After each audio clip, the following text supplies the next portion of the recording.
The Upside of Stress: Why Stress is Good for You and How to Get Good at It. By Kelly McGonigal, author. Summary: The upside of stress helps you change your mindset from one that avoids anxiety at all costs to a belief that embraces stress as a normal part of life, which helps you respond to it in better ways and actually be healthier. When I saw Kelly McGonigal had another book out this year, I instantly had to take a look at the summary. The Willpower Instinct was one of my favorites, so only good could come from this. The Upside of Stress came out in May 2015 and argues that stress is actually good for you as long as you have the right mindset about it.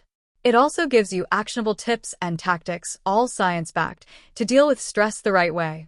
Her 2013 TED Talk about the subject has close to 10 million views, so it's fair to assume she's onto something. Here's what I learned. Stress is only harmful to your health if you believe it is. The stress paradox says happy lives include stress. You can channel your stress into energy that boosts your performance. Let's dig in. Lesson 1. Stress is only harmful to your health if you believe it is. The very first study quoted in the summary found that high levels of stress increased people's chances of suffering a premature death by 43%. Ugh. How is she going to argue herself out of that one? By looking closer. The above statement only holds true for those who perceived that stress affects their health and have high levels of stress.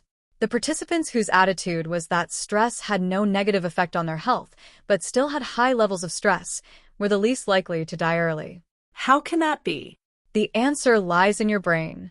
Just like you can have a growth mindset or a fixed one, believing that stress is a natural and helpful part of life is much more powerful than your personal preferences or any facts you learn about.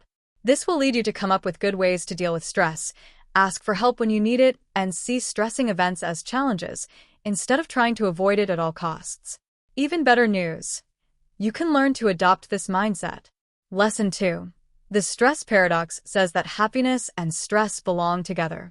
Here's the stress paradox in a nutshell. Stress is always part of a happy life, which means a totally stress-free life cannot be a happy one. The Gallup poll finds around 40% of Americans struggle with stress daily. Other countries in Africa have much lower daily stress levels. The summary quotes Mauritania at 5%. However, people in the U.S. have a much greater average income, longer life expectancy, and higher standards of living, while African countries often suffer from crime, violence, hunger, corruption, and civil wars.